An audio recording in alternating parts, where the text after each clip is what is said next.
It would be an understatement to say that we're in a golden age for superhero movies. And it's honestly kind of odd how successful it's been.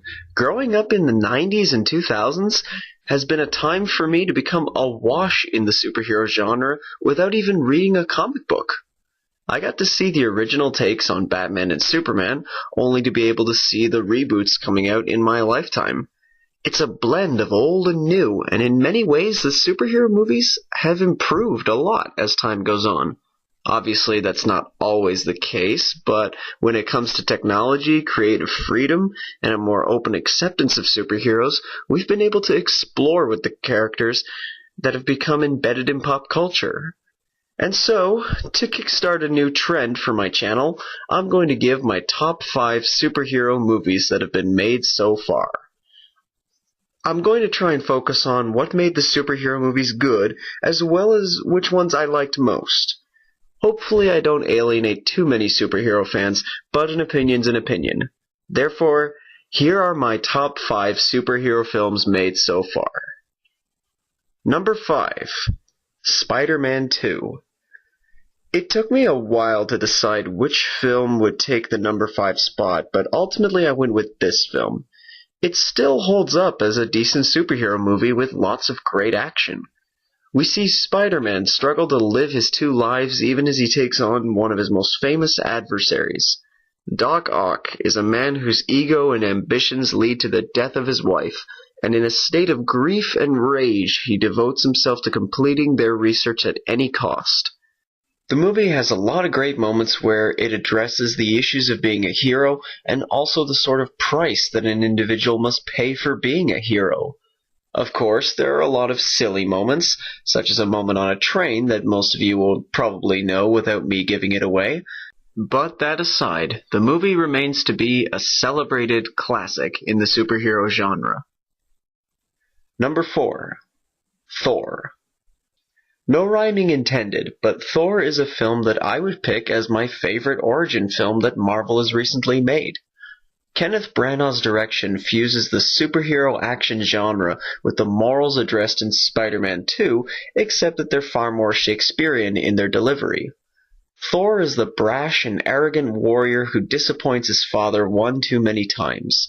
In his determination to teach his son a lesson once and for all, Odin condemns Thor to live on Earth as a mortal man until he proves himself worthy to wield the hammer once again.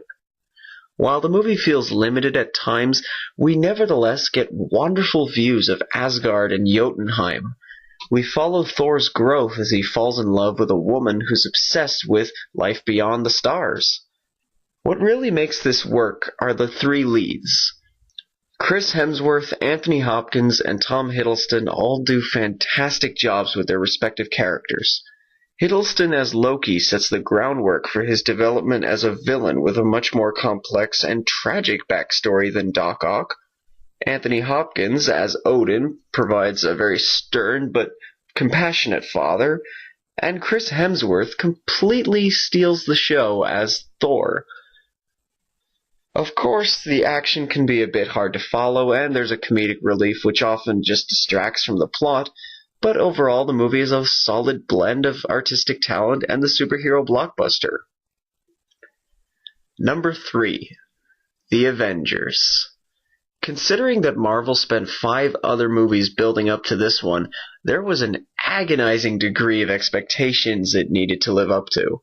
The majority of people, including myself, would certainly agree that it matched up to almost every one of those expectations. In the capable hands of Joss Whedon, we see the heroes finally assembled together to take on a huge army of aliens led by the trickster god Loki. When planet Earth's need is dire, Nick Fury summons the likes of Thor, Iron Man, Captain America, Black Widow, Hawkeye, and the Incredible Hulk to his side. What really works is that these characters don't get along very much at first. And rightly so, because most of them are heroes or underdogs in their own unique way. They have different motivations for being there, and they all have their own opinions towards Nick Fury and his organization. This lack of unity is exploited by Loki, and it's only when things are at their very worst when they realize just how much is at stake, and that they are literally the only ones who can do anything to tip the scale.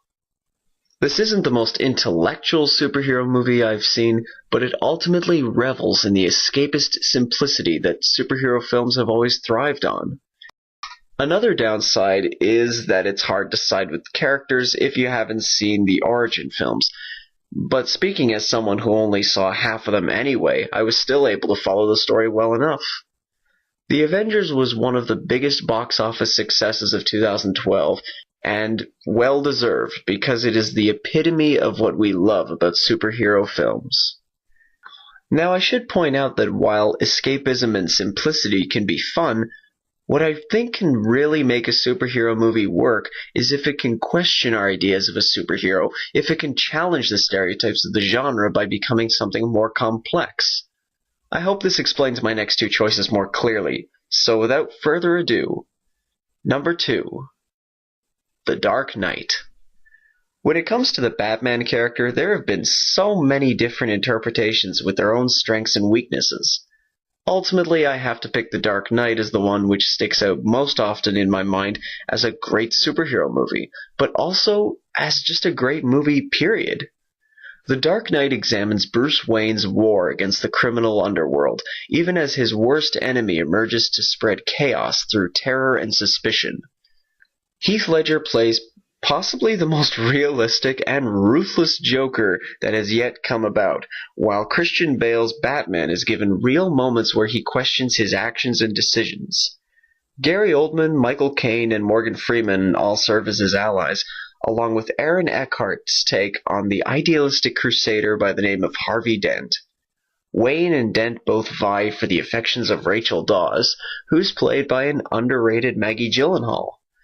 The movie works so well through its brilliantly filmed action, the performances, and the genuine dilemmas brought up throughout the film.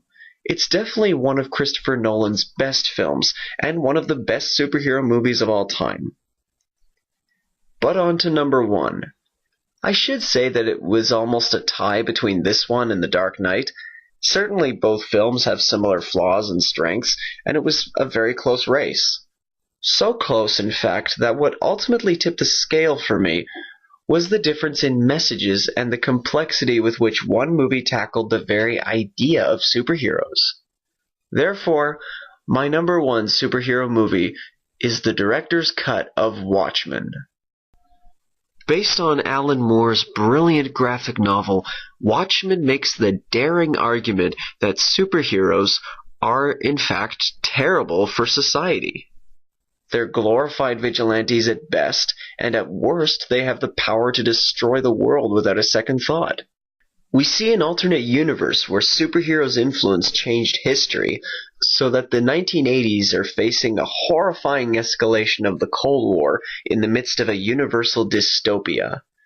The Watchmen have been forbidden from active crime fighting for years, but when someone seems to be murdering them one by one, a conspiracy is discovered which forces a terrible decision onto a select few people. While I don't like how a couple of the characters were portrayed, I absolutely loved how accurately Zack Snyder presented the characters of Rorschach, Night Owl, the Comedian, and Dr. Manhattan. The director's cut allows for a more faithful adaptation of the graphic novel, though some of the changes are guaranteed to polarize more fans. Personally, I maintain that Watchmen is a surprisingly great adaptation and preserves many of the ideas that Alan Moore gave concerning superheroes and morality. It's just by a nose, but it's nevertheless my choice for the best superhero film made so far. So, if you disagree with my choices, feel free to leave a comment. Try not to be too mad if I didn't pick some of your favorites. For that, I can only apologize. However, as I said, an opinion's an opinion. Anyway, I hope everyone's doing well, and this is Jimmy Steller signing off.